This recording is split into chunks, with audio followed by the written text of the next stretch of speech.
década de 80 eu estou formada há 20 anos, então já transitei por muitos lugares, realizo várias atividades no consultório, fazendo palestras, workshops, grupo com pais e tudo mais.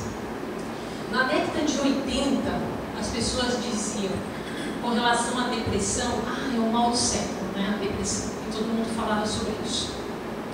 De uns anos para cá, vamos supor, na última década talvez, as pessoas começaram a falar bastante sobre a ansiedade. A ansiedade é o grande mal.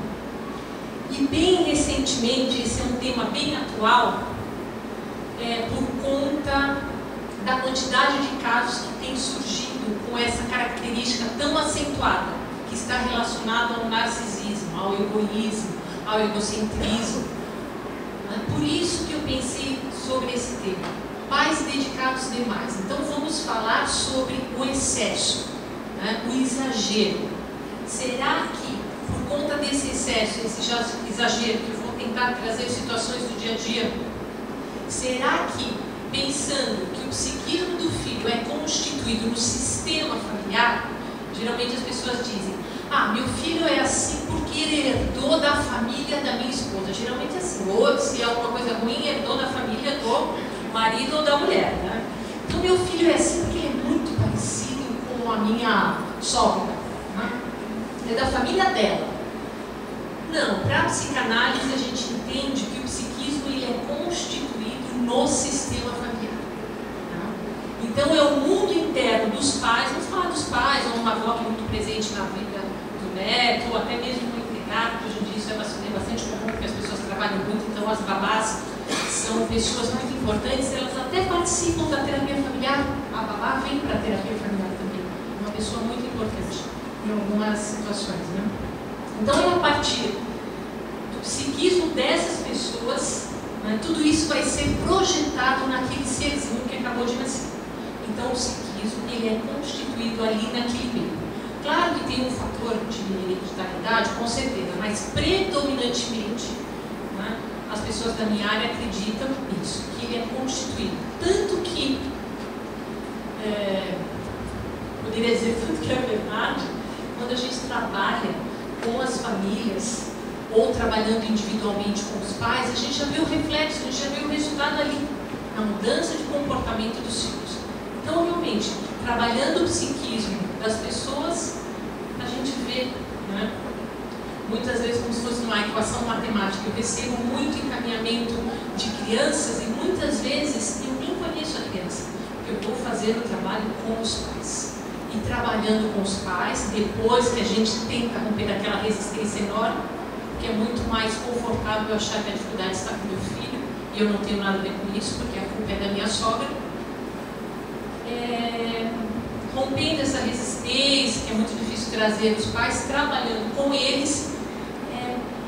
Quando a criança é muito pequenininha, às vezes o resultado é muito rápido, né? Trabalhando com os pais, as mudanças começam a acontecer em casa.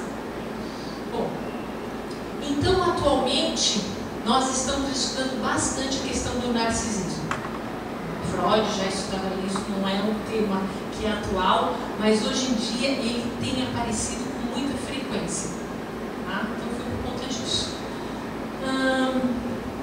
Vamos pensar um pouquinho, eu vou trabalhar com imagens, porque às vezes as palavras não dão conta, às vezes uma imagem toca muito mais uma pessoa, né? E eu vou tentar trabalhar com imagens e a partir delas vocês também vão ver se vocês conseguem se tocar de alguma forma. Porque nós sabemos, quando eu faço uma palestra eu fico pensando, poxa vida, eu tenho tantas coisas para dizer, mas eu não quero sobrecarregar quem me escuta com excesso de informação, porque excesso de informação é o que todo mundo mais tem, né? Nós precisamos hoje ter um pouco mais de profundidade. Então eu espero que hoje possamos trabalhar com um pouco mais de profundidade, que vocês saiam daqui com alguma questão para ser trabalhada em casa com os seus filhos. Porque entrar aqui, trazer um corpo presente, prestar atenção, fazer anotações e não tentar realmente colocar em prática algo que vocês talvez possam escutar aqui, eu acho que é uma perda de tempo, né? Então que vocês possam realmente estar presentes hoje aqui, da mesma forma que eu vou tentar estar, porque senão realmente acaba ficando, que é o que tem acontecido, tudo muito superficial. Hoje em dia as relações são absolutamente superficiais. As pessoas adoecem por conta disso. As pessoas não têm tempo para saber o que pensam, nem o que sentem, nem por que estão sentindo. Muito comum as pessoas estarem absolutamente angustiadas e ansiosas e estão achando que estão com fome. Né? Então parece que o corpo está totalmente desconectado da mente. É uma coisa só. Né? Então tenho muito o que dizer para vocês. Então a minha intenção é essa. Vamos tentar trabalhar pelo menos com um pouquinho de profundidade. Se a gente for observar no comportamento das pessoas atualmente, por exemplo, vou citar pequenos no decorrer, vou citar tantos outros. Um adolescente que vai para uma balada hoje, né? Ele vai para uma música eletrônica, onde ele vai? Ele vai dançar sozinho, ele vai geralmente dançar com os olhos fechados, né? Geralmente tomando uma bala, que é o êxtase, que é a droga da balada, para fazer uma viagem ainda mais singular, ainda mais voltada para si, não tem conexão nenhuma com o outro. Fora o barulho ensurdecedor, ninguém conversa com ninguém. Então, essa é uma pequena ilustração, né, de um comportamento, e nem preciso mais falar de tantos outros, a questão do celular, que tenho certeza que vocês estão cansados de ler e pensar sobre isso. Uma outra, eu estava lendo bem esses dias, uns 2 dias atrás, um jornalista da Folha, ele chamando a atenção que ele tem observado que o uso do pronome eu, ele aumentou em torno de 70%, né? Por exemplo, nas manchetes, títulos de livros ou em reportagens, as pessoas estão muito mais preocupadas, né, no eu. Como que eu vou me desenvolver, como que eu vou me destacar, o que eu vou fazer para ser feliz. Eu em primeiro lugar. Tem até alguns grupos religiosos que falam sobre vamos nos colocar em primeiro lugar. Não que isso não seja importante, mas eu quero enfatizar hoje quando isso é em excesso, né? Porque o que se tem observado, e vamos construir todo esse pensamento hoje aqui, é o quanto que os pais, sim, de hoje, estão contribuindo muito para que os seus filhos se tornem pessoas muito narcisistas, muito egoístas. Uma das maiores queixas que eu escuto, e quem já participou de grupos que eu faço aqui no colégio também sabe, porque escutaram isso nos grupos, os pais dizem: meu filho é muito egoísta, principalmente quando chega na adolescência. Meu filho é muito egoísta. Essa é uma questão bem recorrente. Então vamos pensar o que nós estamos fazendo para contribuir para esse comportamento. Deixa eu pegar aqui. Eu escolhi essa imagem, o mito de Narciso.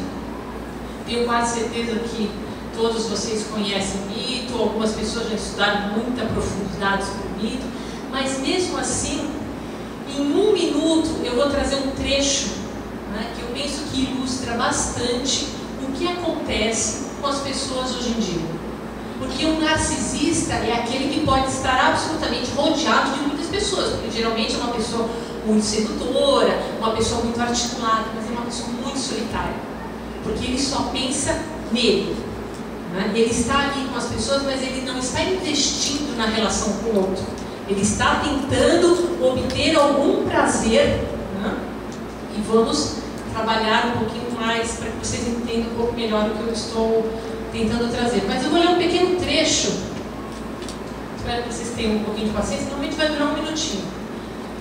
E tentem, conforme eu for lendo, tentem pensar em alguém que se comporta exatamente dessa maneira, né? Narciso era um jovem de extrema beleza.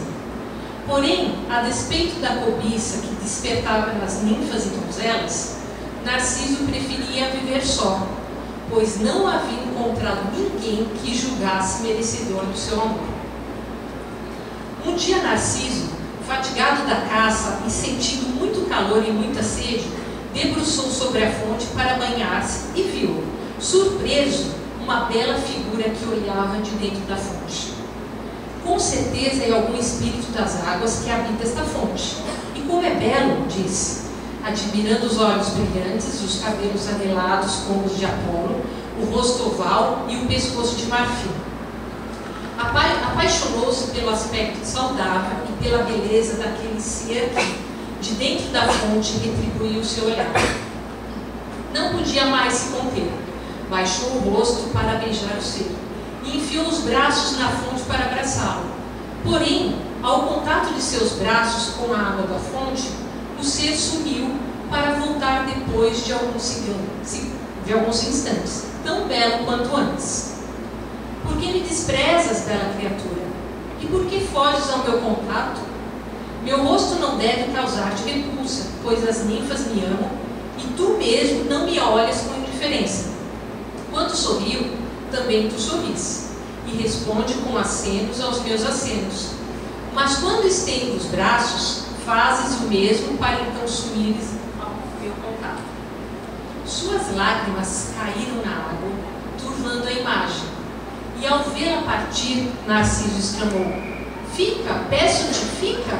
Se não posso tocar-te, deixe-me pelo menos admirar-te. Assim Narciso ficou por dias a admirar sua própria imagem na fonte, esquecido de alimento e de água, seu corpo definhando, assim o jovem morreu. Eu imagino que para algumas pessoas isso está bem claro, mas vou falar um pouco o que eu penso sobre isso. O narcisismo, eu vou falar sobre as faces dele. Quando ele não é bem trabalhado nos primeiros anos de vida, ele se torna patológico. E uma das características do narcisismo é a solidão. A pessoa não consegue se relacionar com o outro. O que é se relacionar com o outro? É fazer com que o outro seja importante. O que significa isso? Vamos pensar um pouquinho, né? É fazer com que na minha relação com você, eu dê espaço para que você exista nessa relação. O que significa essa existência simbólica? Né? Você pode existir, você pode morar dentro da minha casa, mas será que você existe para mim?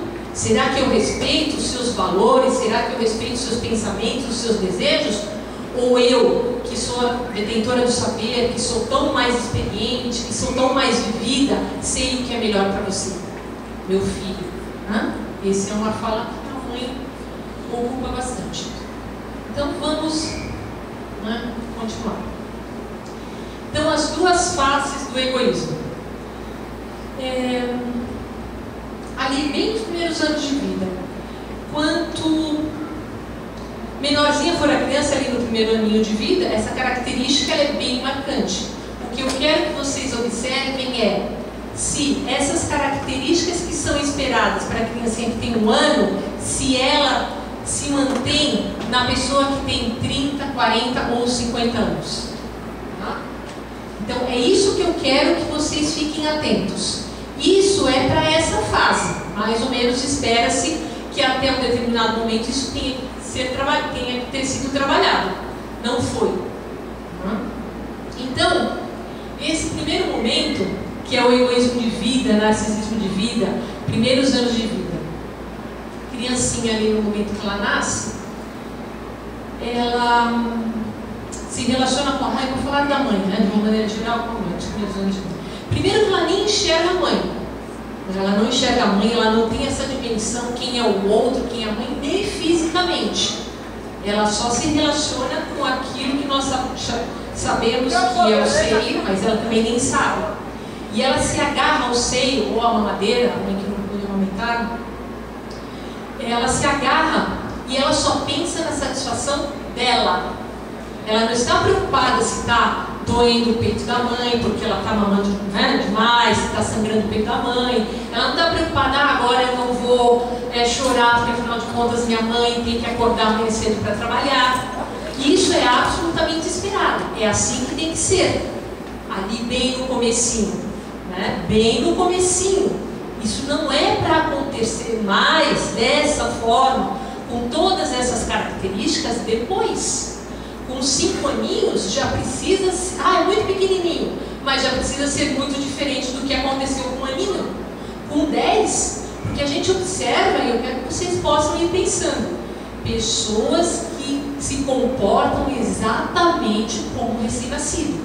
Se não é na hora que eu quero, do jeito que eu quero, eu grito, eu xingo, eu te humilho, eu te destituo, porque tem que ser do jeito que eu quero, na hora que eu quero. Né? Freud, boa noite. Olá. Freud já falava, né? Sua Majestade, o bebê, nos primeiros anos de vida, é assim que tem que ser. A mãe realmente precisa estar nesse lugar para acalentar o seu filho com toda aquela angústia. Mais para frente não. Então eu quero que vocês vão fazendo esse exercício. Será que vocês ainda se comportam como pais e mães daquela criancinha recém-nascida? Será que vocês tentam atender todas as demandas, todas as necessidades imediatamente, como a gente faz com o bebezinho? Opa, se acontece isso, sinal de perigo. Não é mais para acontecer. Porque tudo isso, todos esses comportamentos que a gente for trabalhando hoje aqui, tudo isso contribui para a constituição desse psiquismo tão imaturo, tão fragilizado, tão sofredor, né? Porque se a gente for pensar o que está por trás de uma depressão, o que está por trás de uma ansiedade, a gente sempre trata a questão do narcisismo. Então isso que nós vamos ver aqui hoje está presente no tratamento de qualquer sintoma. Chega uma pessoa que está se queixando de depressão, a gente vai olhando, a gente sempre cai nessa questão. Como se fosse uma camada, vamos tirando as camadas da cebola, né? A gente vai tratar, não tem ninguém que passe por um processo de análise, claro, se a pessoa se cortar, né? Porque a análise também é difícil, sem tratar essa questão. Então quero que vocês fiquem atentos a isso. Vão fazendo aí uma autoanálise, uma autoavaliação. Como que vocês estão? Vocês estão se identificando com isso? E meu filho? Mas eu acho até melhor deixar o filho um pouquinho de lado e olhem para vocês. Porque eu só vou trabalhar com o meu filho aquilo que eu já trabalhei em mim. Eu só vou conseguir desenvolver uma certa maturidade no meu filho se eu sou minimamente madura. Porque se eu sou uma baita de uma narcisista, uma baita de uma criançona, não tem como eu trabalhar essas questões com o meu filho. Então a gente vai ter que olhar, né, pra gente. Então ali, o que eu quero dizer é que o narcisismo, esse inicial, ele é bem-vindo, ele é esperado, ele faz parte dessa estruturação psíquica, desse desenvolvimento psíquico. Isso precisa acontecer. Porque se não tem uma mãe ou alguém que ocupe esse lugar, nesse momento de total desproteção daquele serzinho, também isso é devastador, né? Precisa. Mas com o tempo, essa mãe simbolicamente precisa ir saindo desse lugar, ou seja, precisa ir mudando as suas atitudes. Não dá para continuar tratando. Vou repetir. Vocês vão sair daqui pelo menos com essa frase, né? Meu filho, seu filho tem quantos anos? 10 anos, 10 e 12. Opa, não dá para eu fazer com um menino de 10 aquilo que eu fazia quando tinha 2. E nem quando tinha 8. Eu sempre faço uma seguinte questão para os pais com quem eu trabalho. Seu filho tem 7. O que você faz hoje é o mesmo que você fazia quando ele tinha 6? Opa, como assim? Tem alguma coisa de errado? Não desenvolveu nada? Está preso ainda naquilo? Ah, meu filho tem 20. Ah, eu faço o mesmo quando ele tinha 2. Então, não, aquilo que eu faço hoje tem que ter, não passa da 6ª para a 7ª para a 8ª. Então ele está no 8º e está aprendendo a mesma coisa que ele aprendeu lá na primeira série? Como assim? Não, então fiquem atentos a isso. O que eu faço com o meu filho hoje, ou melhor, ou pior, né? O que eu faço hoje é o mesmo que eu fazia quando eu tinha 15 anos? Não dá, né? Fica mal, pega mal, né? Tudo bem que a gente escorrega algumas vezes, mas predominantemente não dá. E com algumas exceções, nós temos um pouquinho de tudo. Esse lado narcisista, nós temos. Mas eu quero chamar a atenção para aquilo que predomina. Aí vocês vão colocar aqui xizinhos, né? Ah, isso é um pouquinho, isso é muito. Presta atenção nisso. Então, aquela imagem daquela criança que está se afogando, aquela mãe ou aquela mulher, aquela pessoa, a criança está pensando nela. No momento do afogamento, às vezes até afoga a outra pessoa que está tentando socorrer. Por quê? Porque não está pensando no outro. E é assim que aconteceu no início da vida. Legal? É assim que tem que ser, né? O que eu quero dizer, o que eu quero enfatizar é que numa relação de uma pessoa narcisista, o outro não existe. Eu estou casada com meu marido há 20 anos. Isso significa o quê? Não sei. Pode ser que alguém esteja absolutamente morto nessa relação. alguém totalmente submetido ao outro, alguém totalmente passivo ao outro. Pode ser que alguém esteja absolutamente destituído de suas funções, ou de pai ou de mãe. O que significa um casamento de 20 anos? Não sei. Né? O que significa uma relação de um mês? Porque geralmente a gente já sabe, né? Ah, há 20 anos então é assim, um mês é daquela forma. Não, nós não sabemos. Talvez possa existir muito mais respeito numa relação de um mês do que daquela família perfeita, que está ali um casal, sempre um acompanha o outro, quem olha de fora tudo lindo e florido, né? Mas se a gente olha de perto, costuma ser um pouco dramático, mas é a realidade. Se a gente olha de perto é podre, né? A relação ela é muito deteriorada. Então, aí uma outra face é o egoísmo de morte, que isso a gente pode observar mais na vida adulta, ou seja, aquele egoísmo que não foi bem trabalhado, aí vamos pensar como a gente trabalha bem isso, e aí ele se torna patológico. Por quê? Porque nós ficamos presos em algumas questões que não foram bem trabalhadas lá na infância. E quando não é bem trabalhada na infância, a gente vai carregando isso para a vida adulta, e aí não dá mais. O mundo vai exigir de mim um comportamento de adulta, mas eu não consigo me comportar dessa forma. Aí os conflitos começam a aparecer, de toda a ordem. Então,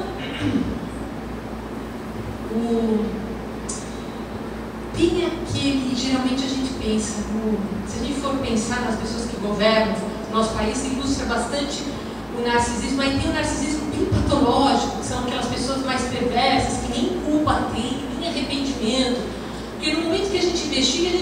Se tem culpa ali, né, dentro do consultório, estou investigando, a pessoa fez uma coisa horrível, mas a gente vê que a pessoa está se remoendo depois. Opa, legal, né? Dá para tratar, porque tem culpa. Agora, quando não tem culpa, né, no caso da perversão, não tem remorso, você vai fazer o quê? Onde você vai pegar? Então, se a gente for pensar exemplos bem fáceis, assim, as pessoas que governam, eles não governam para a sociedade, cada um está preocupado, nós sabemos muito bem, né, em tirar proveito, ou seja, cada um olhando para si. Então, quem é o egoísta? O egoísta é esse político que fica bem, né, caracterizado, mas vamos olhar ali dentro da casa de vocês. Comecem a pensar como que está o grau, né, como que está o narcisismo de vocês, vocês trabalharam bem ou não, como que eu me relaciono ali com as principais pessoas da minha vida. Porque é claro que a gente não vai fazer um grande investimento com todo mundo que a gente conhece. Realmente tem contatos que serão superficiais, sim. Mas todos superficiais também é perigoso. Então vamos pensar ali, o pai, a mãe, as pessoas que eu mais considero, meus filhos, algumas pessoas, né? Como que eu estou me relacionando com eles? É tudo do meu jeito? Porque eu sei, e tem um disfarçado ainda. Que aí eu falo isso ainda bem que eu sou mãe, porque se eu fosse homem falando isso, eu acho que eu me apedrejar. Mas vamos lá. Tem a mãe, aquela mãe bondosa, dedicada, eu faço tudo para meus filhos. Eu faço, eu levo, eu busco, eu pinto, bordo, eu cozinho, eu faço isso. E como, né? Ousam falar mal de mim, ou como aí acabam se colocando no lugar da vítima. Porque, no fundo, não estou dizendo que isso é uma regra, mas em alguns casos, quando a gente investiga, aquela pessoa é uma baita de uma narcisista. O que ela quer é reconhecimento, elogio. Ela faz tudo pelo outro, porque depois eu vou cobrar, porque depois você vai ter que fazer tudo o que eu quero. Porque, afinal de contas, eu sou tão maravilhosa para mim. Aí ela trabalha com a culpa, né? Ela suscita a culpa no outro. Aí tem até um mecanismo de perversão aí. Eu faço tudo para você, minha filha, tudo. Aí lista tudo que ela fala. E você não vai fazer isso para mim? E às vezes, olhando, não é necessidade nenhuma da pessoa ter aquele tipo de atitude. Então tem um joguinho aí, né, que não é nada legal, nada bonitinho. Então eu tenho certeza que todos vocês, né, conhecem, se relacionam, mas olhar para o outro é muito confortável. O que eu gostaria é que vocês olhassem para vocês. Vamos fazer um momento aí que cada um olhando para o seu umbigo, né, para dentro de si, para tentar ver mesmo. Onde que eu me enquadro? Como que eu sou? Como que eu estou me relacionando com essas pessoas que eu considero importantes?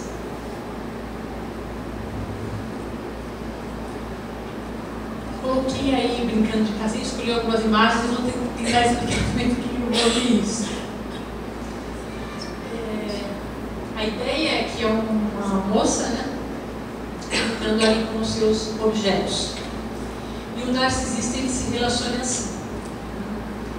Ele também tem graus, né, mas ele não se relaciona com o outro sendo um ser humano. Ele se relaciona com o outro como sendo objeto. Ou seja, eu te coloco onde eu quero, você faz o que eu quero, de acordo com as minhas vontades, na hora que eu quero. Então a gente olhando de fora, parece que sempre tem um que parece uma marionete, né, que é comandado por alguém, ou aquele filho que às vezes os pais dizem, meu filho é tão educado, né, tão bonzinho, e opa, já fico bem atento, será que é isso? Tão educado, tão bonzinho, fico pensando, tão passivo, tão submetido, de repente é uma mãe tão castradora, tão controladora, tão narcisista, porque um certo confronto também é muito bem-vindo, né? Não de uma forma desrespeitosa, mas um certo confronto. Opa, pera um pouquinho, eu penso diferente, eu existo aqui, né? Porque senão tem pessoas que vocês sabem que tomam conta da relação simbolicamente, invadem todos os espaços, não tem espaço simbólico para ninguém. Então, pensem em vocês. Se se relacionam com alguém como se essa pessoa fosse um objeto, naquele momento, tô nem aí o que a pessoa, principalmente no momento da raiva, né? Tô nem aí se eu vou te magoar, se o filho, principalmente nos momentos de chilique, eu digo mais a mãe é mais chiliquenta, né? Tem aqueles chiliques em casa, ela não tá nem aí, quem está perto é o filho, o que o filho está pensando aqui, é um momento de tanto egoísmo, o que ela quer extravasar, o que ela quer é ter aquele acesso de raiva, né, que depois que passa, olha para o lado, tem um monte de sujeira, o que foi que eu fiz? Mas naquele momento não existe ninguém, só existe ela, a emoção dela, que não pode ser contida, né, e que tem que ser ali, esparramada, doa quem doer. Então vamos pensando, esse é o momento também, não que nós não façamos isso sim, mas o que predomina, isso é constante, sempre que eu sinto raiva, eu acho dessa forma, um chilique ou outro, todo mundo já teve, né? Mas tem pessoas que têm muitos chiliques, isso é muito constante. Ali,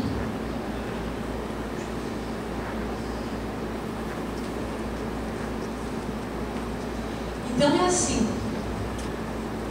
aí eu uso de qualquer artifício para conseguir o que eu quero. E quanto mais infantil eu sou, mais negativamente eu reajo. Principalmente, eu estou falando isso para vocês, mas eu também falo para mim. Essa é uma questão que eu fiz análise durante 20 anos. Algumas pessoas pensam, nossa, então era muito problemática mesmo, deve ficar 20 anos. Sim, algumas questões bem complicadas, que nem tratei muito bem até hoje. Mas eu vou falando com vocês, também vou me colocando no lugar. Mas, porque o difícil é quando a gente, ali por volta de, mais ou menos a nossa idade, né, 40 anos, por aí, né? Quem tem menos, me desculpa. Mas vamos colocar essa média aí. Nós já pensamos, já vivemos, já passamos por tantas situações, a gente sabe de algumas coisas, né? E tudo bem, saber não tem problema. A questão é quando eu tenho certeza, a questão da certeza, que aquele é o melhor caminho. E aí vem, no caso, meu filho fazendo algo que eu fiquei tão decepcionada como eu, né? Do que esse filho, tudo aquilo, aquela lista que todo mundo já conhece, e ele fez isso. Que vergonha, né? Ou que raiva, ou eu estou indignada com isso, com essa escolha.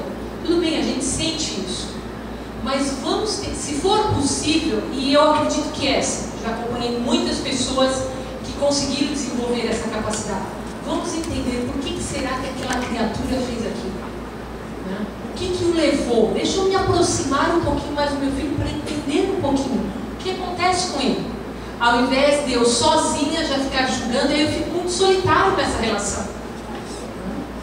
Enquanto às vezes maior angústia, mais as pessoas falam. Comece a prestar, será que a pessoa está prestando atenção, está conectada com o que você está falando? Ou será que também às vezes você nem está isso, o outro que está escutando, você quer mesmo é descarregar, né? Então também vão identificando esses momentos de muito egoísmo, que eles permeiam o nosso dia a dia. Isso daqui é bem comum, essa oscilação de humor. Vou até escrever um texto, comecei a escrever, pergunta, às vezes eu acho que é um pouco forte, mas é uma forma também porque atrair as pessoas, para que as pessoas parem para ler alguma coisa, com tantas coisas que as pessoas acabam com tantos compromissos, é difícil. Mas eu pensei assim, como que você pode enlouquecer o seu filho? Isso é sério. Porque se isso for muito constante, isso é enlouquecedor. Porque isso suscita muita insegurança. E quanto menorzinho for a criança, mais frágil ela for emocionalmente, se relacionando muito com essas oscilações, isso é enlouquecedor. Então o que acontece? Ali é aquela mãe, sempre a mãe, né? O pai, vai, a avó, o avô. Mas a mãe, né? A mãe fica muito facinho para a gente identificar. A mãe ali totalmente dedicada, totalmente apaixonada ali pelo seu filho, fazendo de tudo pelo filho, né? Tudo que pode e o que não pode. Aí ela vai.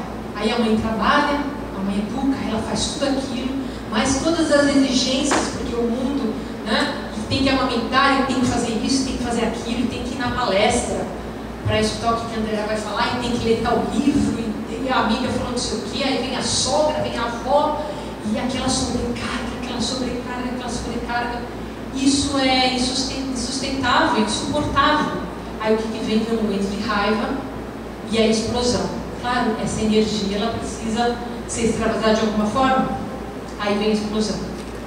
Aí explode, aí cada um sabe muito bem como é que explode, né? E aí depois da explosão, o que acontece? Vem a culpa. Aí eu me culpo. Como que eu fiz aquilo? Eu me culpo, me atormento. Me sinto culpada, me sinto um monstro, o que é isso? Como que eu tive coragem? Aí o que acontece? Vem a culpa, aí eu tento começar a reparação. Aí eu vou de novo, lá para a onda sobe de novo. Aí eu vou e me aproximo, né? Aí eu me aproximo e começo a fazer tudo aquilo para tentar reparar toda aquela confusão. Aí vai, daqui a pouco explode de novo. Aí vem o momento da raiva. Aí depois da raiva vem a culpa. Isso acontece com todos nós? O que eu quero que vocês pensem é nessa frequência. Então tentem fazer um gráficozinho aí para ver se o gráfico tiver muito sobe, desce, muitas vezes, opa, né? Se for uma vez ou outra, se essa onda for uma onda mais branda, mais suave, tudo bem, tem outras questões do filho também. Mas imaginem, a gente sabe, é muito difícil aquela pessoa que a gente não sabe como que a pessoa vai me falar bom dia hoje, se ela vai me morder, né? A gente não sabe, a gente fica apreensivo, cria um mal-estar, né? Cria uma insegurança, a gente não sabe como a pessoa vai acordar, aquele chefe, ou aquela... Imagine uma pessoa muito pequenininha que está sendo constituída, no caso do filho, né? Que o psiquismo dele está sendo constituído. Então é importante sim. Então para qualquer relação é importante uma certa constância, né? Uma certa previsão, assim, pelo menos um pouquinho.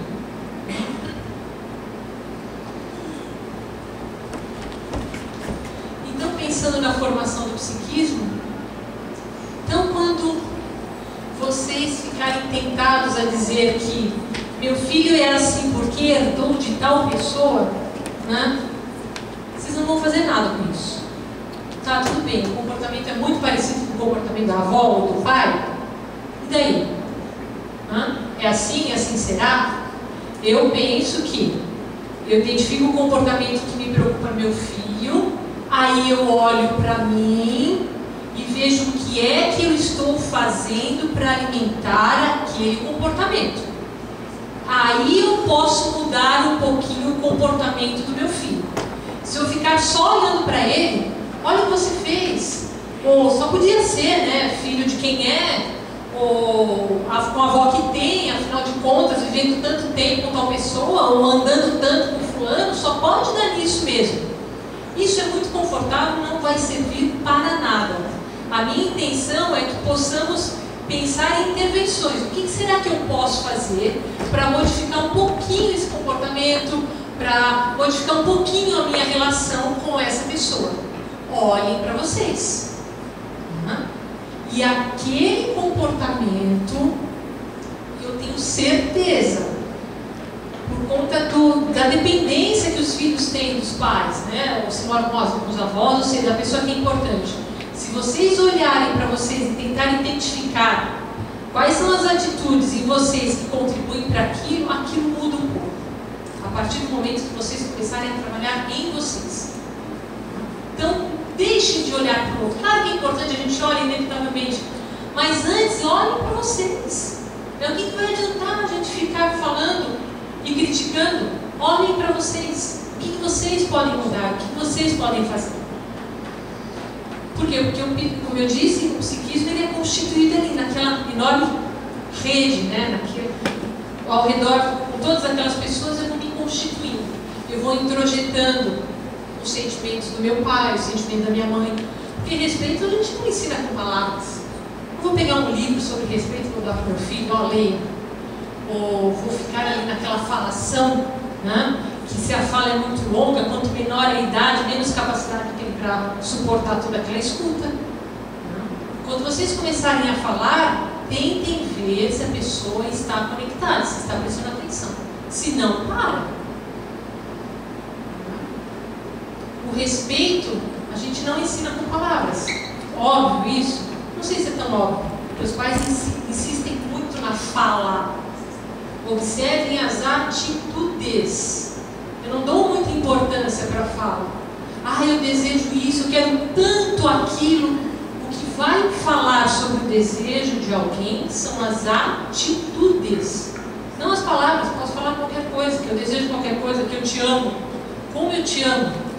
Eu te amo para lá, eu te amo para cá, a analisação dessa palavra, eu te amo. E as minhas atitudes estão demonstrando o quê? Que eu sinto o quê por você? Eu sinto o quê? Às vezes é totalmente contrário. Então, quero tentar trazer uma questão que eu também acho bastante relevante.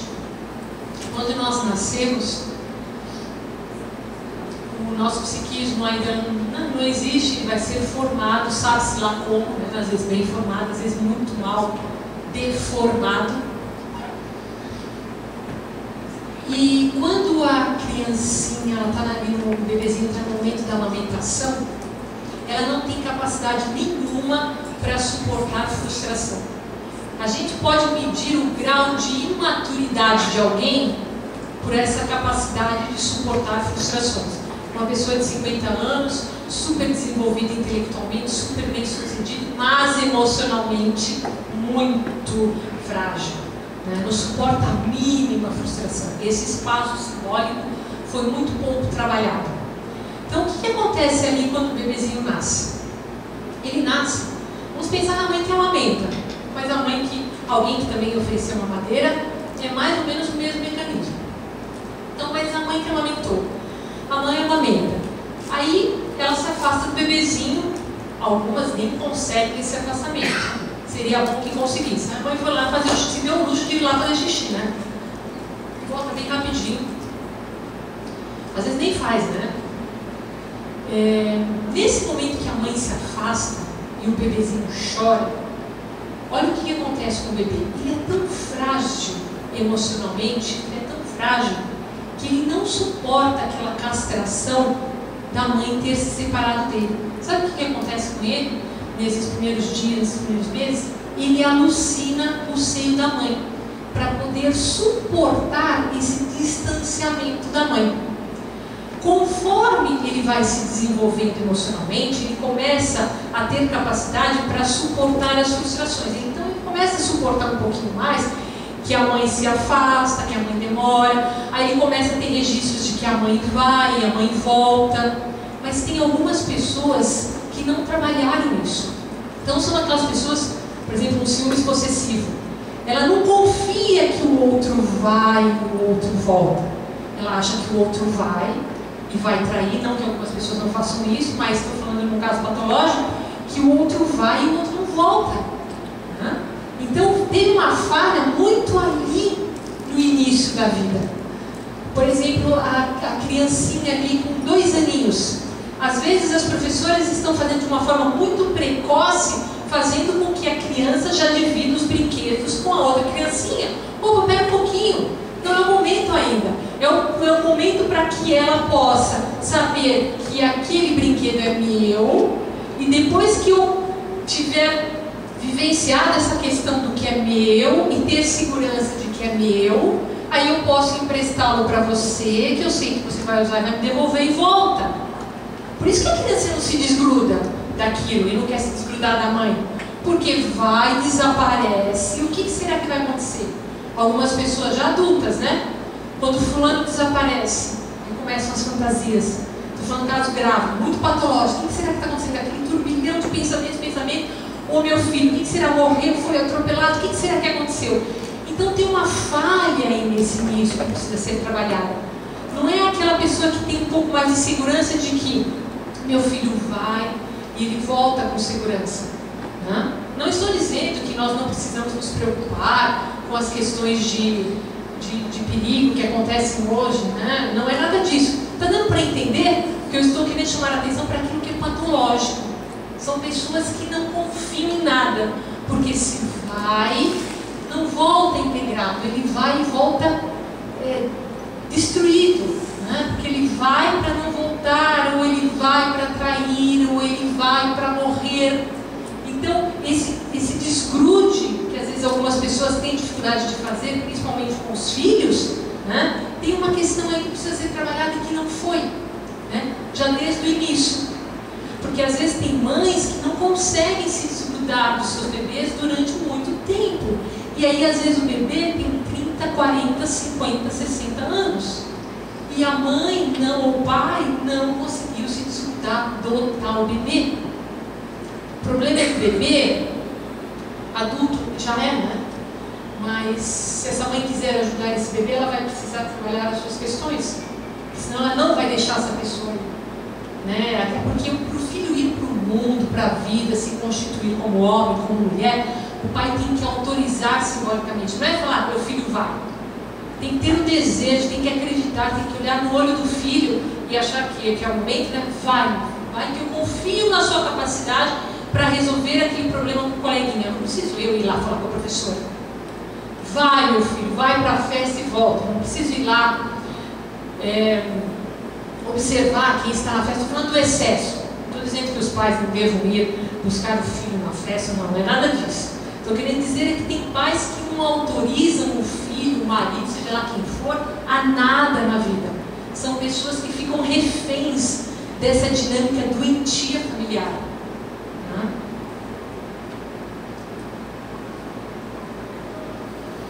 Então, em vez de darmos aos filhos a faca e o queijo, precisamos de ajudá-los a terem a tal fome de viver. Os pais dizem assim: poxa, mas meu filho não tem vontade de nada, né? Ele não tem vontade, ele tem que ser empurrado.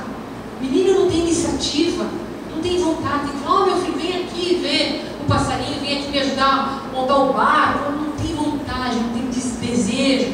É quase como se tivesse uma depressão ali no ar, né? Falta o quê? Essa vontade de viver. E essa vontade de viver tem relação com esses primeiros anos de vida que eu estou trazendo aqui para vocês. A forma como esses pais foram se relacionando com esse filho e autorizando esse filho para ele ir para a vida, fortalecendo a autoestima dele, para que ele tenha cada vez mais independência, para que ele tenha cada vez mais confiança, né? Então é aquela pessoa que recebe encaminhamentos, a pessoa tem alguma dificuldade com a aprendizagem. Esse é o resultado, mas o que está alimentando aquilo? O que está acontecendo na dinâmica familiar?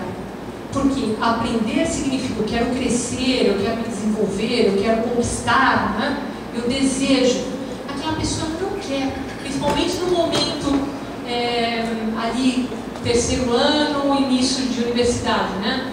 A pessoa não vai, a pessoa não ingressa, a pessoa não sabe, a pessoa está muito insegura. O que acontece na dinâmica familiar? Aí vamos investigar um pouquinho a dinâmica familiar. Então essa tal vontade de viver, isso que muito hoje em dia os pais encontram nos filhos, eu falo, E os pais dizem muito, mas fica ali o final de semana inteiro dentro de casa, fica só naquele videogame, não se desprende daquilo, não tem vontade de se relacionar, de sair, de namorar, né? Não tem. Por quê? Porque talvez não tem coragem, né? Talvez se sente muito inseguro, porque para ir numa festinha sozinho, se aproximar, conversar com alguém, eu tenho que confiar um pouquinho na minha capacidade de atrair ou de seduzir, seja lá o que for. Se a minha autoestima está muito enfraquecida, eu não vou, eu fico em casa, né? Eu durmo, né? Eu me isolo. Então, algumas advertências, alguns alertas.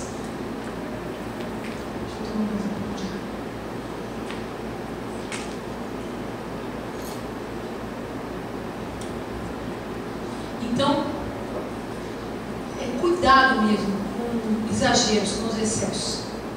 O filho não fez quase nada em casa, fez uma bobagemzinha. Ai, que lindo, que magnífico, que esplendoroso, que coisa maravilhosa. E coloca na parede, coloca holofotes em cima daquilo, joga purpurina, coloca no jornal, coloca no Facebook. Olha o que meu filho fez, isso aqui. Que é isso, gente? Né?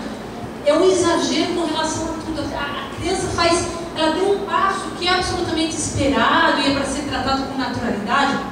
Não estou dizendo que não é importante esse olhar dos pais elogiando o filho. Não estou dizendo isso. Isso é importantíssimo.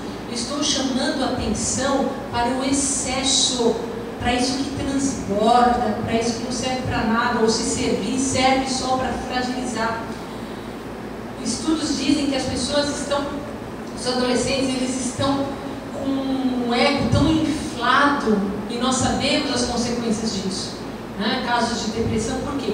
Porque a pessoa está dentro de casa sendo visto como um Deus, como um glorioso, como um magnífico, mais perfeito, mais sabe-se lá o quê? Quando ela vai para o mundo, pode ser que até seja ali dentro do colégio, mas quando vai para a universidade, que amplia, né, os contatos, ela começa a ver que não é nada daquilo. A falta de capacidade para lidar com esse tipo de castração é tão grande que a pessoa se deprime. Então, quando a gente começa a investigar os casos de depressão, às vezes também tem muita relação com isso que foi tudo muito valorizado e acaba sendo uma ilusão, né? Muitas vezes é uma ilusão. Então não exagerem muito, porque se a gente olha de longe, vamos supor, crianças ou adolescentes, é tudo muito parecido, são muito engraçadinhos quase todos, são muito bonitinhos quase todos, são inteligentes, se desenvolvem mais ou menos da mesma forma. Então é claro que para o olhar do pai, é legal que aconteça isso, claro que sim, mas fiquem atentos com o exagero, né? É importante às vezes o filho chegar e a gente tratar com uma certa naturalidade.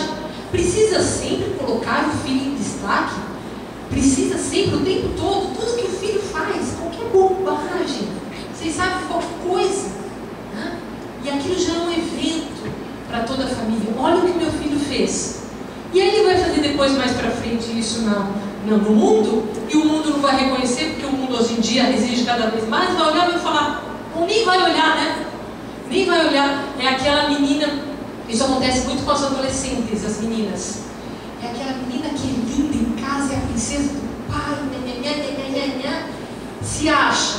Aí ela vai para uma festa e encontra a concorrente, né? A mais linda que ela. Sabe o que acontece? Ela vai embora para casa. Ou ela vai para o banheiro. Ela não suporta ficar próxima daquela outra pessoa que ela começou a perceber que está sendo mais admirada que ela.